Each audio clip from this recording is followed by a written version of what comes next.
যখন আল্লাহ এবং আল্লাহ রাসূলের কথা আলোচনা করা হয়, এই আয়াত যদি ঈমানদারের কানে পৌঁছায়, সেই ঈমানদার আর ঘরে বসে থাকতে পারে না। কথা বলেন ঠিক কিনা?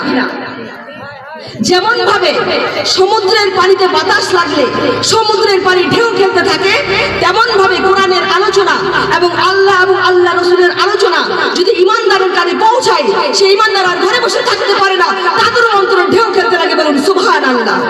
আর ওই রকম ঈমানদারকে আমার আল্লাহ 10টা পৃথিবীর সমান একটি জান্নাত দান করেন। বলুন সুবহানাল্লাহ। এই মেহফিলে আসার পরিচয়টা হচ্ছে আপনারা ঈমানদার। বলুন সুবহানাল্লাহ। ও আমার প্রাণের প্রিয় মা বোনেরা, এসেছেন আলহামদুলিল্লাহ, কিন্তু আদব নিয়ে বসতে হবে, নিরহংকার হয়ে বসতে হবে। জাস্ট মাটির নিচে বসে যান, কারণ আমাদের আসল জীবন শুরু হবে কিন্তু এই মাটির নিচ থেকে। কথা বলেন ঠিক কিনা? তো যা কিছু বলবো হাদিস ও কোরআন থেকে বলবো, আপনারা ধীর স্থির ভাবে মনোযোগ সহকারে আমার কথাগুলো শ্রবণ করুন। 5 জায়গায় কথা বলা যায় না।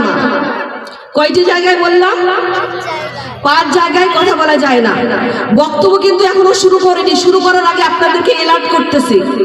5 জায়গায় কথা বলা যায় না। কয় জায়গায় বললাম? 5 জায়গায়। 1 নম্বর, সেই টাইমে কথা বলা যায় না যখন মসজিদের মুয়াজ্জিন সাহেব আজান দেয়, ওই টাইমে কথা বলা যায় না। আজানের উত্তর দিতে হয়, না পারলেও আজানটাকে শুনতে হবে। ওই টাইমে যদি আমরা কথা বলি, আমাদের 40 বছরের ইবাদত নষ্ট হয়ে যায়। সকলে বলুন নাউযুবিল্লাহ। সুতরাং আজানের উত্তর দিবেন, না পারলেও আজানটাকে শুনবেন, ওই টাইমে কথা বলা যাবে না। 2 নম্বর, সেই জায়গায় কথা বলা যায় না যখন কোরআন তেলাওয়াত করা হয়। বলুন না সুবহানাল্লাহ। ওই টাইমে কথা বলা যায় না। 3 নম্বর, সেই জায়গায় কথা বলা যায় না যেখানে আল্লাহ এবং রাসূলের কথা আলোচনা করা হয়। বলুন না সুবহানাল্লাহ।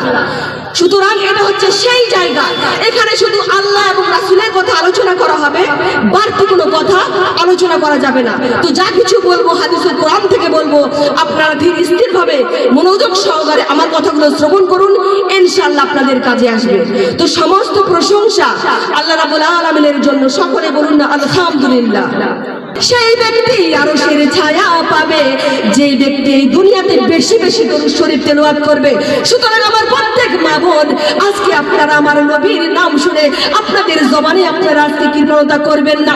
আজকে যদি আপনারা আমার নবীর নাম শুনে কৃপণতা করেন, তাহলে কাল কিয়ামতের মাঠে হাসরের দিনে আমার আপনার নবী যদি আপনাদের জন্য কৃপণ হয়ে যায়, তাহলে আপনাদের জন্য জাহান্নাম নিযুক্ত হয়ে যাবে। কথা বলেন ঠিক কিনা? আজকে যদি আপনারা আমার নবীর নাম শুনে কৃপণতা করেন, তাহলে কাল কিয়ামতের মাঠে হাসরের দিনে আমার আপনার নবী যদি আপনাদের জন্য কৃপণ হয়ে যায়, তাহলে আপনাদের জন্য জাহান্নাম নিযুক্ত হয়ে যাবে। কথা বলেন ঠিক কিনা? সুতরাং আমার প্রাণের প্রিয় মা বোনেরা, আজকে আপনারা আমার নবীর নাম শুনে কৃপণতা করবেন না। আপনারা যদি ওই হাউজে কাউসারের পানি পান করতে চান, আপনারা যদি আমার রাসূল পাকের কাছ থেকে সুপারিশ পেতে চান, আপনারা যদি ওই মৃত্যু যন্ত্রণা থেকে বাঁচতে চান, আপনারা যদি ওই কঠিন ফুলসিরাত পার হতে চান, তাহলে আপনাদের জবানে আমার রাসূল পাকের দরুদ শরীফকে জারি রাখতে হবে। কারণ নবীর সন্তুষ্টি ছাড়া কেউ জান্নাতে যেতে পারে না। নবীর শাফাআত ছাড়া কোনো উম্মতি জান্নাতে যেতে পারবে না। কথা বলেন ঠিক কিনা? সেই জন্য তো কবি বলেছেন, যে নবীর ওসিলা ছাড়া দোয়া তো কবুল হয় না, যে নবীর শাফায়াত ছাড়া জান্নাতে যাওয়া যায় না। কথা বলেন ঠিক কিনা? যে নবীর ওসিলা ছাড়া দোয়া তো কবুল হয় না, যে নবীর শাফায়াত ছাড়া জান্নাতে যাওয়া যায় না। তোমার দিলেতে এত যে মায়া, নবী তোমার দিলেতে এত যে মায়া, কখনো ভোলা যায় না। যে নবীর ওসিলা ছাড়া দোয়া তো কবুল হয় না, যে নবীর শাফায়াত ছাড়া জান্নাতে যাওয়া যায় না। তোমার দিলেতে এত যে মায়া, নবী তোমার দিলেতে এত যে মায়া, কখনো কখনো বলা যায় না।